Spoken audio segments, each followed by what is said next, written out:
Jake, Kira, and a small team of volunteers used the confusion to sneak into the asteroid base. The criminals were so focused on their internal fighting that they barely noticed the rescue ships. Finding the colony ship was easy. It was the largest vessel in the base. Getting the 5,000 colonists out was harder, but Jake had a plan for that too. "We do not move them," he told his team. "We move their ship." The colony ship's engines had been disabled, but Jake and his team quickly repaired them. Meanwhile, Kira and her warriors secured the docking bay to prevent anyone from stopping them. As the colony ship powered up, the criminals finally realized what was happening. But it was too late. The ship was already moving away from the asteroid base, protected by Jake and Kira's fleet. "You did it," Marcus said over the radio. 5,000 lives saved, and the syndicate is destroyed. "We all did it," Jake corrected. This was a team effort. As they escorted the colony ship to safety, Jake reflected on how much his life had changed. A year ago, he had been a simple cargo hauler. Now he was part of something bigger, a network of beings from across the galaxy, who worked together to make things better. "What are you thinking about?" Kira asked, noticing his thoughtful expression. "About how none of this would have happened if you had not growled at me in that market," Jake said. Kira laughed, a sound like a cat purring. "I was not growling at you. I was growling at the situation." "What do you mean?" "I was frustrated because I had been looking for a partner for years, and nothing felt right. Then I smelled you, and suddenly everything made sense. But you were human, which should have been impossible." It was very confusing. Jake smiled. "So you are not angry at me for breaking your crystal?" "I was not even thinking about the crystal," Kira admitted. "I was thinking about how I wanted to know everything about you." They stood together on the bridge of their ship, watching the stars stream by. Around them, their friends and allies were celebrating another successful mission. "So what happens now?" Jake asked. "Now we go home," Kira said. "Which home? Your planet or mine?" Kira took his hand and squeezed it gently. "Our home. The ship. This is where we belong." Jake nodded. She was right. Home was not a place. It was wherever they were together. 6 months later, Jake and Kira were running a small school on their ship.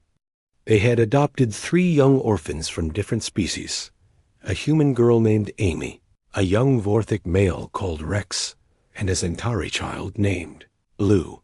The children were learning to speak each other's languages and understand each other's cultures. Amy was teaching Rex about human art and music. Rex was showing Blue how to hunt and track. Blue was helping Amy with mathematics and science. "They are going to change the galaxy," Kira said one evening as they watched the children play together. "How?" "Do you figure that?" "They are growing up thinking that differences between species are interesting, not scary. When they are adults, they will help other people see things the same way." Jake watched Rex carefully show Amy how to use a practice bow, while Blue cheered them both on. Kira was right. These children would grow up with a completely different view of what was possible. "Maybe that was the point," Jake said. "What do you mean?" "Maybe we were supposed to meet. Maybe everything that happened, the crystal, the courtship, Vrak, the syndicate, maybe it was all leading to this moment." Kira considered this. "You think we were destined to be together?" "I think we were destined to show others that being different does not mean being enemies." Jake put his arm around Kira's shoulders. "And I think our children will carry that message to places we have never dreamed of." As if to prove his point, Amy ran over and hugged both of them. "Dad, Mom, Rex taught me how to purr," she announced excitedly, then demonstrated with a sound that was almost like Kira's purr, but higher pitched. "That is wonderful, little one," Kira said, ruffling Amy's hair with gentle claws. Rex and Blue joined them, and soon all 5 of them were sitting together, sharing stories and planning their next adventure. Looking back, Jake realized that the best things in life often started with misunderstandings. A growl that was not really angry. A broken crystal that led to something precious. A meeting between strangers that became a love story. And sometimes, if you were very lucky, those misunderstandings led to a family that spanned the stars. 1 year after their mating ceremony, Jake and Kira had built a new life together. They still worked as traders, but now they specialized in helping solve problems between different species. Their ship had become a mobile mediation center, traveling from system to system. Jake wore his mating ring with pride, and Kira had given him traditional Vorthic warrior markings, tattoos that showed he was the mate of a clan daughter. Other aliens now treated Jake with the same respect they showed Kira. Their relationship had grown stronger with each passing month. Jake had learned to read Kira's moods and body language, as well as any Vorthic. Kira had developed an appreciation for human creativity and humor. They balanced each other perfectly, but their peaceful life was about to be disrupted again. They were docked at Nexus Prime, the same station where they had first met, when an old friend contacted them. Marcus, the human information broker who had helped them expose Vrak, sent an urgent message. "Jake, Kira, I need your help," Marcus said over the video link. He looked worried and tired. "Something big is happening, and I think you two are the only ones who can stop it." "What kind of something?" Jake asked. "Remember those criminal organizations that were buying weapons from Vrak? Well, they did not disappear when he fell. They just found new suppliers." Marcus explained that several criminal groups had joined together to form a massive syndicate. They were planning something called Operation Clean Slate, a series of attacks designed to start wars between different species. "Why would they want to start wars?" Kira asked. "Chaos means profit," Marcus replied. "When species are fighting each other, they need weapons, supplies, mercenaries. The syndicate controls all of that now." "How do they plan to start these wars?" Jake asked. Marcus sent them a data file. "They are going to attack civilian targets and make it look like other species did it. Humans attacking Zentari colonies. Vorthic raids on Nelliran trade ships. Each attack will be blamed on someone else." Jake and Kira studied the information. The plan was clever and evil. Once the fighting started, it would be almost impossible to stop. Species that had been at peace for decades would be at each other's throats. "The first attack happens in 3 days, Marcus continued. "A human colony ship is supposed to blow up near Zentari space. The syndicate will make it look like the Zentari military did it." "Where is this colony ship now?" Kira asked. "That is the problem. We do not know. The syndicate has hidden it somewhere, and we cannot find it in time." Jake felt a familiar stirring in his mind, the same feeling he got when facing a puzzle that others thought was impossible to solve. "We need more information," he said. "And we need help from people we trust." Over the next day, Jake and Kira contacted everyone they knew. The network of friends and allies they had built over the past year responded quickly. Soon they had a small fleet of ships and dozens of volunteers. Dr. Lin, the Zentari scientist, analyzed the attack plan. "The colony ship contains 5,000 civilians," she reported. "If it explodes, it will look like the worst terrorist attack in history." Zix, the former pirate, studied the logistics. To move a ship that size without being detected, they would need a base in deep space, somewhere away from normal shipping routes. "I have been thinking about that," Jake said. "Marcus, you said they made it look like Zentari attacked the colony ship?" "That is right. But the Zentari are a peaceful species. They have not attacked anyone in 50 years. So how would the syndicate make people believe they did it now?" Dr. Lin's eyes widened. "They would need Zentari weapons. Real ones, not copies." "Exactly. And where would criminals get real Zentari military weapons?" "Marcus, understood immediately. From corrupt Zentari officials. The same way Vrak was selling Vorthic weapons. So there is a Zentari version of Vrak, Jake continued. Someone in their military or government who is working with the Syndicate. If we find this traitor, we can trace their operations back to the Syndicate's base. Kira added it took another day of careful investigation, but they found their target. General Vex was a high-ranking Zentari officer who had been selling weapons and military secrets for years. His personal ship had been detected near several suspicious locations. We need to follow him, Jake said. But we cannot let him know we are watching. I can do that, Zix volunteered. Pirates are good at following people without being seen. Zix tracked General Vex to a hidden asteroid base in an empty system. The base was huge, with dozens of ships and thousands of criminals from many different species. That is where they are keeping the colony ship, Jake said as they studied Zix's reconnaissance data. But how do we get those people out? We attack, Kira said simply. There are too many of them, Marcus pointed out. Even with all our ships, we are outnumbered 10-1. Jake stared at the data, thinking hard. Then he smiled. We do not need to attack them. We need to make them attack each other. What do? You mean?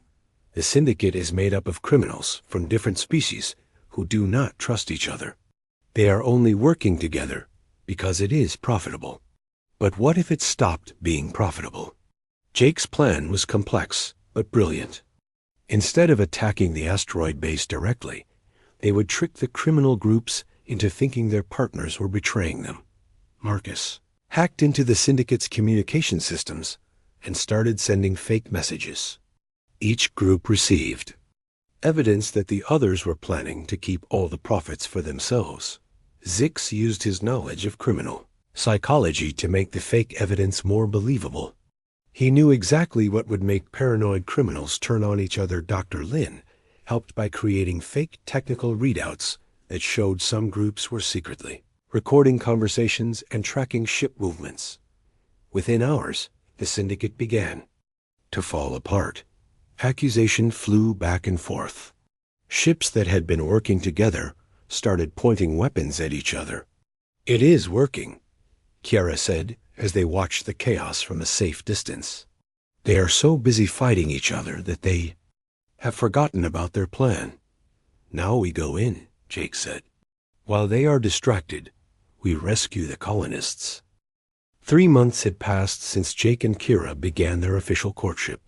Now they worked together as a team, combining Jake's trading skills with Kira's warrior reputation. Other aliens respected them, and their business was growing. Jake had learned to speak basic Vorthic, though his accent made Kira laugh. Kira's standard had improved greatly, and she was learning about human customs. She found human movies very strange, but loved human music. They had separate sleeping quarters on Jake's ship, which Jake had expanded to accommodate Kira's size. But they spent most of their time together, talking and learning about each other's cultures. Jake discovered that Kira was not just a warrior. She was also a skilled engineer and had an excellent memory for star charts. Kira learned that Jake was braver than most humans, with a talent for solving problems that others could not. You think differently than anyone I have ever met, Kira told him one evening as they sat in the ship's common area. When other people see a wall, you see a door. And you see threats that I would never notice, Jake replied. We make a good team. We do, Kira agreed. She moved closer to him on the couch. Over the months, she had become more comfortable with casual touch. Now she often rested her head on his shoulder or held his hand. Jake still sometimes could not believe this was real. A few months ago, he had been a lonely cargo hauler. Now he had a partner who cared about him and made every day more interesting. But their happiness was about to be interrupted. They were in the middle of a supply run to a mining colony when Kira received an urgent message on her personal communicator. Jake watched her face grow dark as she listened. What is it? He asked when the message ended. "My brother," Kira said quietly. "Dex has been captured." Jake knew about Dex. He was 2 years younger than Kira, and still lived on the Vorthic homeworld. Kira had told Jake many stories about their childhood together, hunting and exploring their world's vast forests. Captured by who? The same people. Who hadn't he exiled? Kira said. Her claws extended involuntarily, digging into the arm of her chair. Elder Vrak and his followers. Jake had heard this name before. Vrak was the corrupt Vorthic leader that Kira had challenged. He had been selling Vorthic weapons to slave traders and keeping the profits for himself. When Kira tried to expose him, he had used his political power to have her branded as a traitor. "Why did they take your brother?" "To control me," Kira said. "Vrak knows I will do anything to protect Dex." Jake took her hand carefully, avoiding her claws. "What does Vrak want?" "He wants me to stop investigating his business. He has learned that I have been gathering evidence against him." Kira looked at Jake with pain in her eyes. "Jake, there is something I have not told you." "What?" "I have been working with other Vorthic who oppose Vrak. We have been trying to prove his crimes so we can remove him from power. If we succeed, I can go home." Jake felt a cold feeling in his stomach. "And if you go home, what happens to us?" Kira squeezed his hand. "I do not know. I want to go home, but I do not want to leave you. It is very confusing for me." Jake understood. He would feel the same way if he had to choose between Earth and Kira. "We will figure it out," he said. "But first, we need to save your brother." "We?" Kira looked surprised. "Of course we," Jake said. "You helped me when those warriors challenged me. Now I help you." "Jake, this is not like the market contest. These people are dangerous criminals. They will kill you without thinking about it." "Then we will have to be smarter than them," Jake said. "Tell me everything you know about Vrak and his operation." Over the next few hours, Kira explained the situation. Vrak controlled a network of corrupt Vorthic officials who were selling weapons and military secrets to criminal organizations. They used the money to buy political power and silence anyone who opposed them. "Vrak has many ships and hundreds of followers," Kira said. "We cannot fight them directly." "We do not need to fight them," Jake said. "We need to expose them." If other Vorthic knew what Vrak was really doing, would they support him? No. Most of my people are honorable. They would be disgusted by his crimes. Then we get proof and make sure everyone sees it. Jake spent the night thinking about the problem.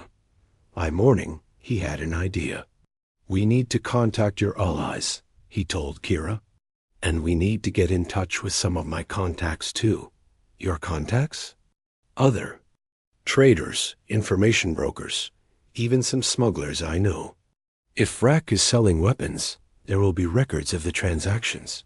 We just need to find them." Kira looked doubtful. "These criminals will not keep records that could be used against them." "They have to keep some records," Jake insisted. "For taxes, for inventory, for shipping. There are always records somewhere." Jake was right. Over the next 2 weeks, they gathered a team of beings from across the galaxy. Some were honest traders who hated the weapon smuggling. Others were reformed criminals who wanted to make up for past mistakes. There was Marcus, a human information broker who could hack almost any computer system. There was Zix, a former Scarix pirate who knew all about illegal weapons trades. There was Dr. Lin, a Zentari scientist who could analyze weapon fragments to prove where they came from. The team worked together to trace Vrak's operations. They found shipping records that had been badly hidden. They discovered bank accounts on neutral worlds. They even found communications between Vrak and known slave traders. "This is enough evidence to destroy him," Kira said as they reviewed their findings. "But how do we get it to the right people on my homeworld?" "We do not," Jake said. "We get the right people to come to us. Jake's plan was simple but risky. They would invite representatives from the Vorthik government to meet them at a neutral location. They would present all their evidence at once, making it impossible for Vrek to deny or cover up his crimes. But Vrek will try to stop us, Kira pointed out. He will send his ships to attack before we can reveal the truth. Probably, Jake agreed. That is why we need to be ready for a fight. Jake, we have one small cargo ship. Vrek has a fleet. We have something better than ships, Jake said. We have friends. Jake had been busy making contacts throughout the galaxy. When he sent out a call for help, he was amazed by the response. Dozens of ships came from across known space.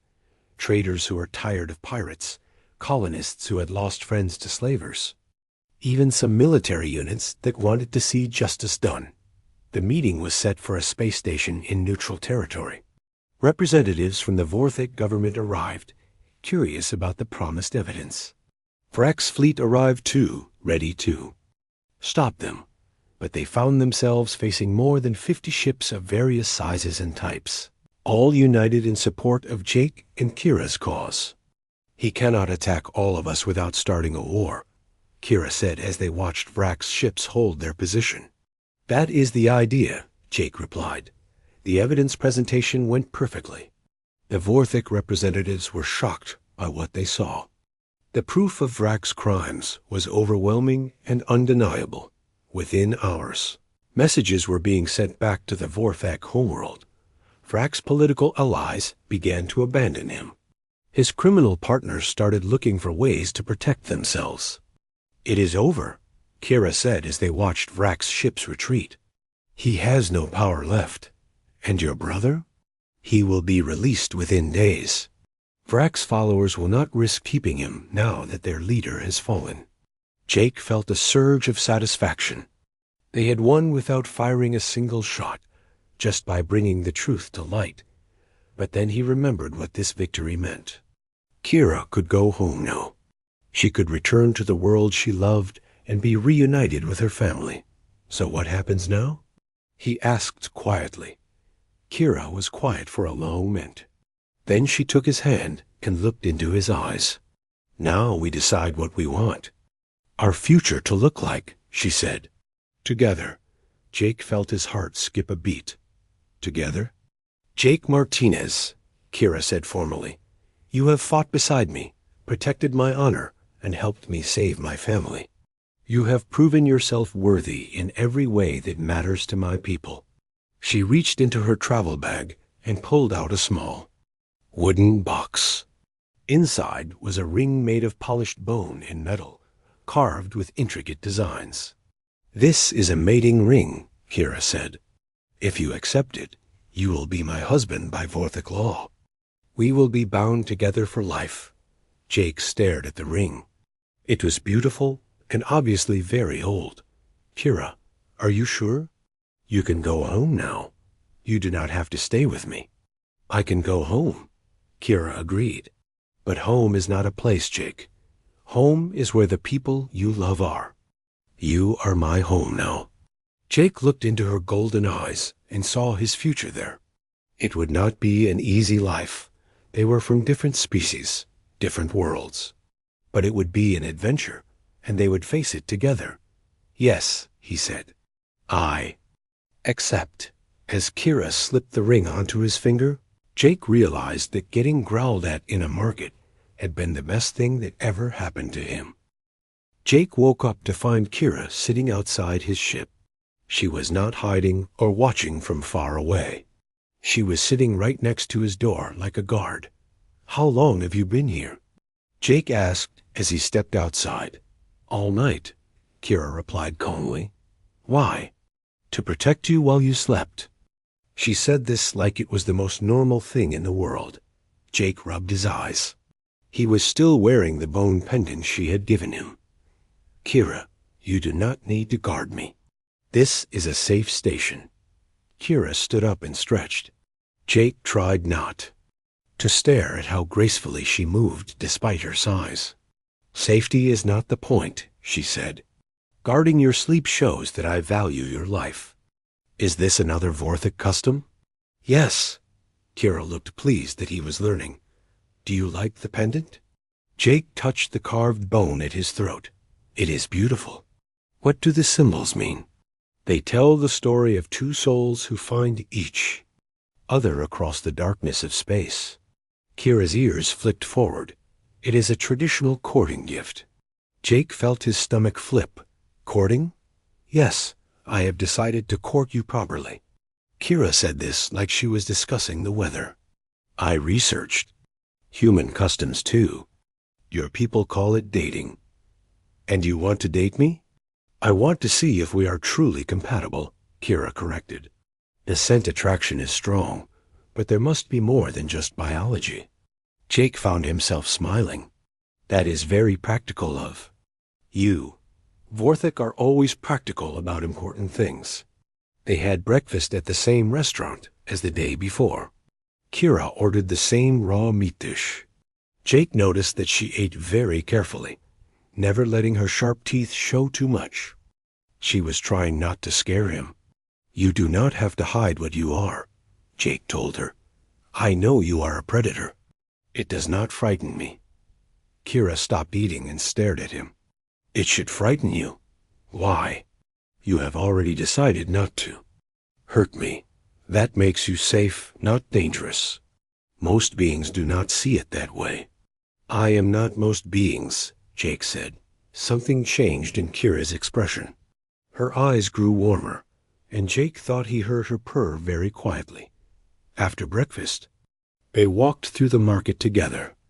Jake was surprised to see how differently other aliens treated them now. Yesterday they had stared and whispered. Today they moved out of the way and avoided eye contact. What changed? Jake asked. You wear my gift, Kira explained. Other species know what this means. They think we are mated now. Are we? Not yet. But we could be, if the courtship goes well. Jake was about to ask more questions when he heard angry voices ahead of them. 3 Vorthic males stood in the middle of the market. They were all bigger than Kira, with darker fur and more scars. They wore full battle armor and carried weapons. When they saw Kira, one of them pointed at her and shouted something in the Vorthic language. Kira's whole body went stiff.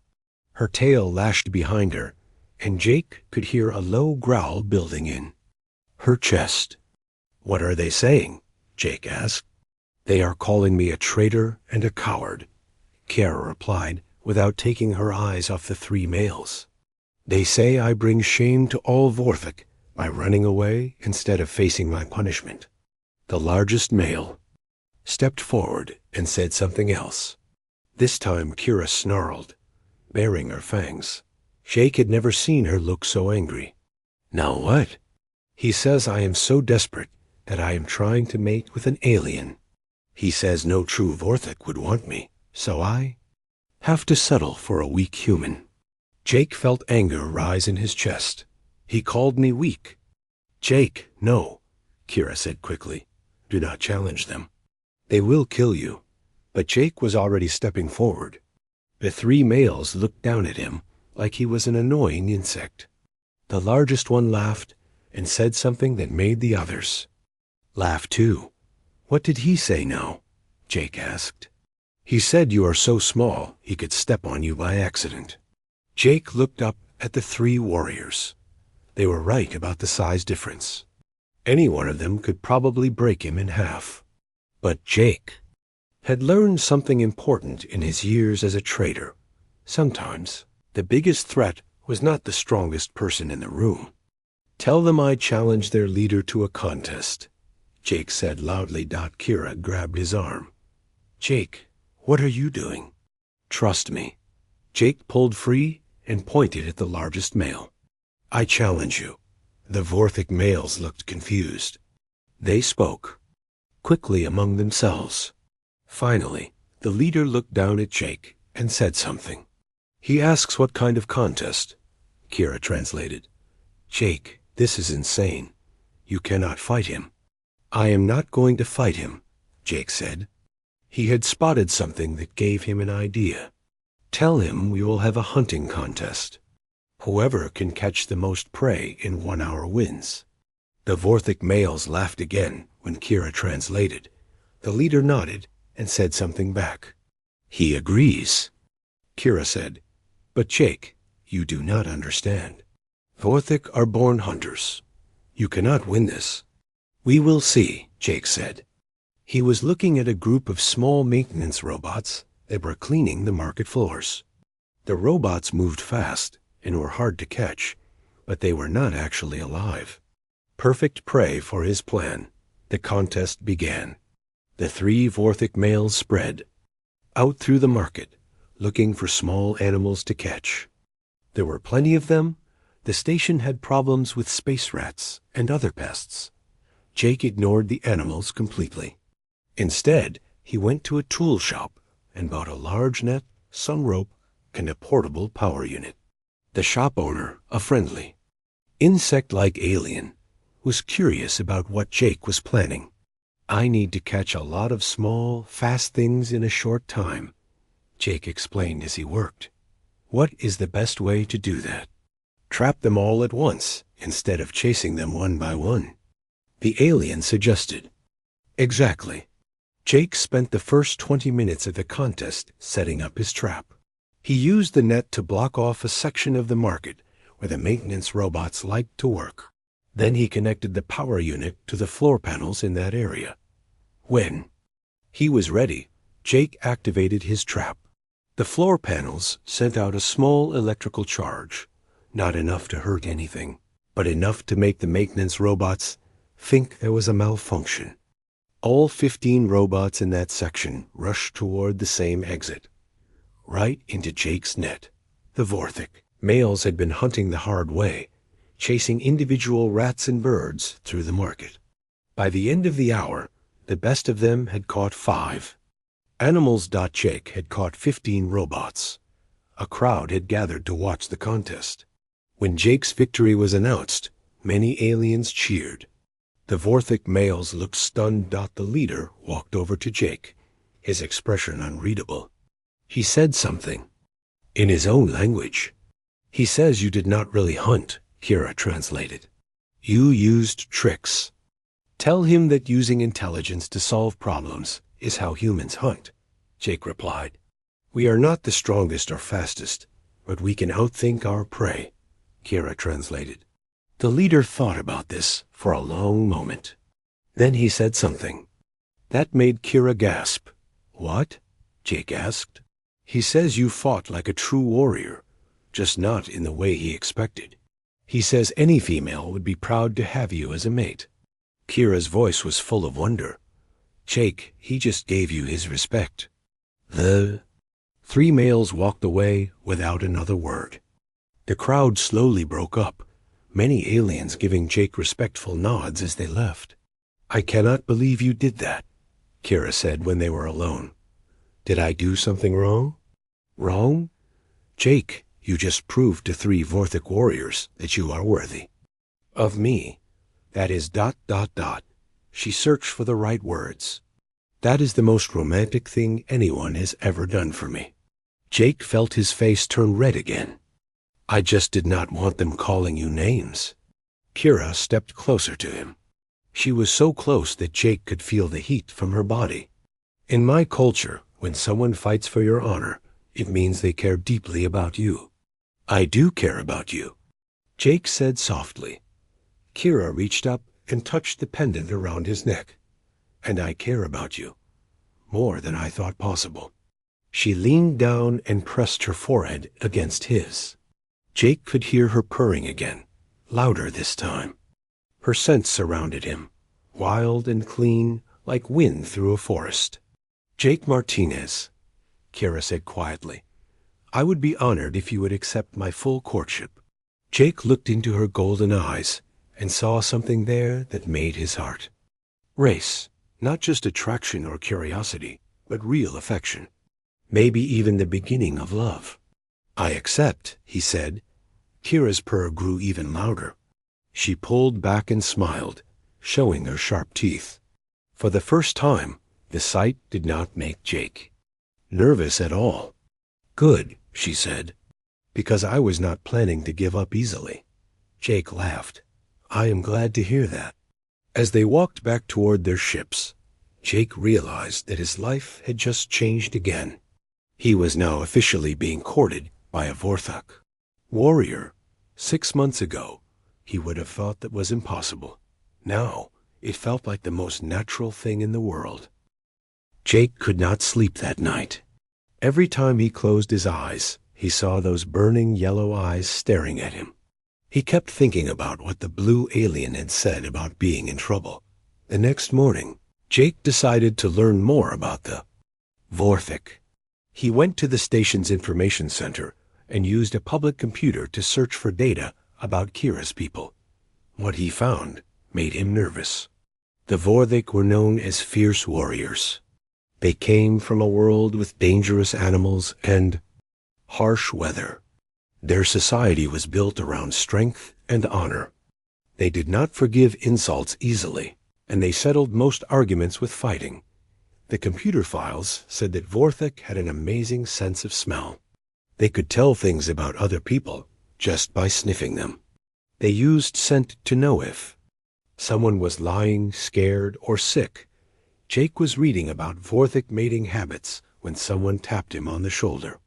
He turned around and nearly fell out of his chair. Kira was standing right behind him. She was so quiet that he had not heard her approach. Today she was not wearing her leather warrior clothes. Instead, she had on simple pants and a shirt that looked too small for her large frame. You are researching my people, she said. It was not a question. Yes, Jake admitted. There was no point in lying. I wanted to understand what happened yesterday. Kira sat down in the chair next to him. The chair creaked under her weight. What did you learn? That your people are warriors. That you have a good sense of smell. That I probably made you angry. By accident, Jake paused. Did I insult you somehow? Kira was quiet for a moment. She seemed to be thinking about how to answer.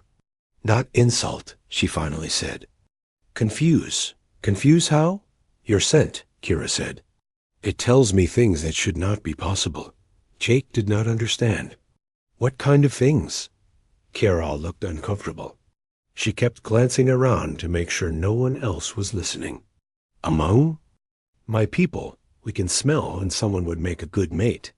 Good genes, strong children. It is how we choose partners. Jake felt his face turn red. Oh, but you are human, Kira continued. We are different species. It should not work. Yet your scent, ... She shook her head. It calls to me like no Vorthok male ever has. Jake did not know what to say to that. Is that why you said I smelled like pack? Pack means family. It means belonging. When I smell you, my body thinks you belong with me. Kira's tail moved nervously behind her chair. It is very confusing. For me too, Jake said honestly. They sat in awkward silence for a few minutes. Jake kept reading about Vorthok culture while Kira watched him. He learned that Vorthok females were the ones who chose mates, not the males. When a female decided she was interested in someone, she would follow them and leave gifts. Kira, Jake said slowly, are you following me? Her ears flicked back against her head. Perhaps. And the gifts thing ... I have not given you gifts. Yet, Kira said quickly. I am still deciding. Jake closed the computer and turned to face her. Look, I do not know much about your people, but I know this situation is strange for both of us. Maybe we should try to be friends first. Kira tilted her head. Friends? People who spend time together, talk, learn about each other. No pressure, no expectations. I do not understand this concept, Kira admitted. Then let me show you, Jake said. Are you hungry? Kira nodded. Come on. I will buy you lunch, and we can talk. Jake took Kira to a restaurant that served food from many different worlds. Kira ordered something that looked like raw meat with purple vegetables. Jake got a simple sandwich. Tell me about your world, Jake said. Kira's eyes lit up. She told him about the forests of her home planet, where the trees grew so tall their tops disappeared into the clouds. She described hunting trips with her clan, tracking dangerous animals through thick jungles. It sounds beautiful, Jake said. It is, Kira agreed, and her expression grew sad. I cannot go back. Why not? Kira was quiet for a long time. Finally, she said, I challenged someone I should not have challenged. Now I am exiled. Jake could tell this was painful for her to talk about.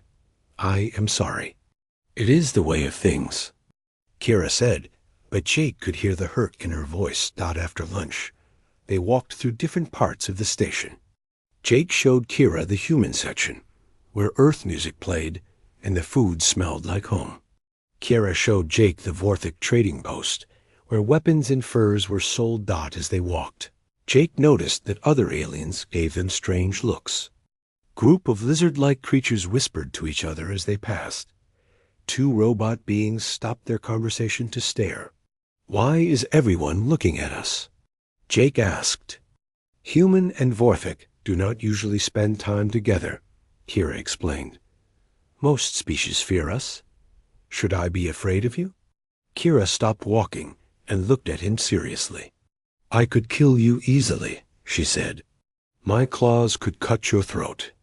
Before you could move, Jake felt a chill run down his spine. But then he looked into Kira's eyes and saw something that made him relax. But you would not. No, Kira said softly. I would not. They continued walking. Jake found himself enjoying Kira's company. She was smart and had seen many worlds. She told funny stories about other species she had met. When she laughed, it sounded like a cat purring. As the day went on, Jake noticed that Kira seemed more relaxed around him. Her tail stopped twitching nervously. Her ears pointed forward instead of back. She walked closer to him, sometimes close enough that her arm brushed against his when the evening came. Jake walked Kira back toward the Vorthic section of the station. They stopped outside a small hotel where she was staying. Thank you for today, Kira said. I have not enjoyed myself like this in a long time. Me either, Jake admitted. Would you like to have breakfast tomorrow? Kira's face brightened. Yes, I would like that very much. Jake started to walk away, but Kira called his name. When he turned around, she looked nervous again. Jake, she said, there is something you should know. When a Vorthic female spends a whole day with a male, it means something. What does it mean? It means she is seriously considering him as a mate. Jake felt his heart skip a beat. And are you seriously considering me? Kira met his eyes steadily. Yes, she said, I am. Before Jake could respond, she disappeared into the hotel. Jake stood on the street for several minutes, trying to process what had just happened. A Vorthic warrior was interested in him as a mate. A being who could kill him with her bare hands thought he might be good partnership material. It was crazy, but as Jake walked back to his ship, he realized something that surprised him. The idea did not scare him as much as it should have. In fact, part of him was excited by it. Kira was unlike anyone he had ever met. She was strong, smart, and surprisingly gentle, despite her fearsome appearance. If she was willing to give him a chance, maybe he should give her one too. Jake was so lost in thought that he almost missed the small package sitting outside his ship's door. It was wrapped in soft cloth and tied with a leather cord. Inside the package was a carved bone pendant. The carving showed two figures standing together under strange symbols. Jake could not read the symbols, but the art was beautiful. There was no note, but Jake knew who had left it. Kira had said she had not given him gifts yet, but apparently that had changed. Jake put the pendant around his neck and went inside his ship. Tomorrow would bring new challenges, but tonight he would dream of yellow eyes and the sound of purring laughter. Jake Martinez wiped the sweat from his forehead as he walked through the busy market on Nexus Prime. The trading station was huge, with aliens from dozens of worlds buying and selling everything from rare metals to exotic foods. The air smelled like a mix of spices, fuel, and something he could not name. He had been flying cargo ships for 5 years now. His small freighter, the Iron Sparrow, was not much to look at, but it got him from one planet to another. Jake made enough money to keep flying and eat decent food. That was all he needed. Today, he was looking for something special. His sister, back on Earth, was getting married next month, and he wanted to find her a nice wedding gift. The markets on human worlds only sold human things. Here on Nexus Prime, he could find gifts from across the galaxy. Jake stopped at a stall run by a thin blue alien with 4 arms. The creature was selling crystals that glowed with soft light. Some were small enough to wear as jewelry. Others were big enough to light up a whole room. "These are memory crystals," the alien said in broken standard language. "They hold good thoughts, perfect for special days." Jake picked up a small pink crystal. It felt warm in his hand and made him think of his childhood home. "How much for?" "This one? 50 credits, the alien replied. Jake was about to say yes when someone bumped into him hard. The crystal flew out of his hand and hit the metal floor. It broke into a dozen pieces, each one losing its glow as it died. "Oh no," Jake said, looking down at the broken crystal. Then he looked up to see who had hit him. The creature standing in front of him was huge. She stood almost 7 feet tall, with black fur covering her body. Her face looked like a mix between a human and a big cat. Sharp teeth showed when she opened her mouth. Her hands ended in claws that could probably cut through metal. Her eyes were bright yellow, like burning gold. Right now, those eyes were staring at Jake with anger. She wore leather clothes covered in strange symbols. A long tail moved back and forth behind her like an angry snake. The alien was clearly female, but Jake had never seen anything like her before. She looked strong enough to break him in half without trying hard. "You clumsy fool," she growled. Her voice was deep and rough. "Do you have any idea what you just did?" The blue alien behind the stall made scared noises and backed away. Other creatures in the market started to notice what was happening.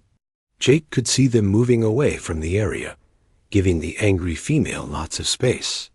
"I am very sorry," Jake said, trying to stay calm. "It was an accident. I will pay for whatever." "I broke." The female's eyes went wide.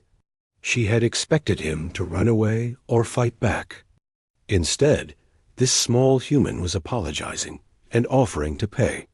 She tilted her head to one side, studying him like he was some kind of puzzle. "You will pay?" she asked, sounding surprised. "Of course," Jake said. He knelt down and carefully picked up the pieces of the broken crystal. "I broke it, so I should pay for it. How much did it cost?" The female did not answer right away. She was looking at Jake in a strange way, like she was seeing something new for the first time. Her nose twitched as she sniffed the air around him. "The crystal was worth 200 credits, she finally said. Jake winced. That was a lot of money for him, but he had broken it. He reached into his pocket and started counting out credit chips. "Here," he said, holding out the money. 200 credits. The female stared at the credits in his hand. Around them, the market had gone very quiet. Jake could feel dozens of eyes watching them, but he did not understand why everyone seemed so scared. The female took the money, but she kept staring at Jake. Her tail had stopped moving. Her ears, which looked like a cat's ears, were pointed forward at him. "What is your name, human?" she asked. "Jake Martinez," he replied. "What is yours?" "I am Kira Blackmane of the Vorthic people," she said. The way she said it made it sound important, like she expected Jake to know what that meant. Jake did not know, but he nodded politely. "Nice to meet you, Kira." Kira's mouth fell open a little. Then she did something that made every alien in the area gasp and step back even farther. She leaned forward and sniffed Jake's neck. "What are you doing?" Jake asked, confused but not scared. Kira pulled back and stared at him. Then she said something in a language Jake did not understand. It sounded like growling mixed with words. Whatever she said made a group of cat-like aliens nearby make shocked noises and hurry away. "What did you just say?" Jake asked. Kira looked at him for a long moment. Her yellow eyes seemed to glow in the market's lights. "I said you smell like pack," she replied in standard. "Like family." Jake had no idea what that meant, but it sounded important. "Is that good or bad?" "I do not know yet," Kira said. She was still staring at him, like he was the most interesting thing she had ever seen. "But I will find out." She turned and walked away, her long tail swishing behind her. Jake watched her go, completely confused about what had just happened. The blue alien who ran the crystal stall came back, looking nervous. "Human," the alien whispered. "Do you know what just happened?" "Not really," Jake admitted. "I broke her crystal and paid for it." "Why is everyone acting so strange?" The alien looked around to make sure no one else was listening. "That was a Vorthic warrior. They are very dangerous. Most beings run when they see one angry." "She had a right to be angry," Jake said. "I broke her property, but you did not run," the alien said. "You apologized and paid. Vorthic respect that." "And when she smelled you ... double quotes, the alien made a worried sound. "I think you are in trouble, human." "What kind of trouble?" "The kind where a Vorthic warrior decides you are interesting," the alien said. "That never ends well for anyone." Jake looked in the direction Kira had gone, but she was nowhere to be seen. He had the strange feeling that this was not the last time he would see her. The question was whether that would be good or bad for him. He bought a different crystal for his sister and headed back to his ship. As he walked through the market, he could not shake the feeling that someone was watching him. Every time he looked around, though, he saw nothing unusual. Jake did not know it yet, but his life had just changed completely. The growl in the market was just the beginning.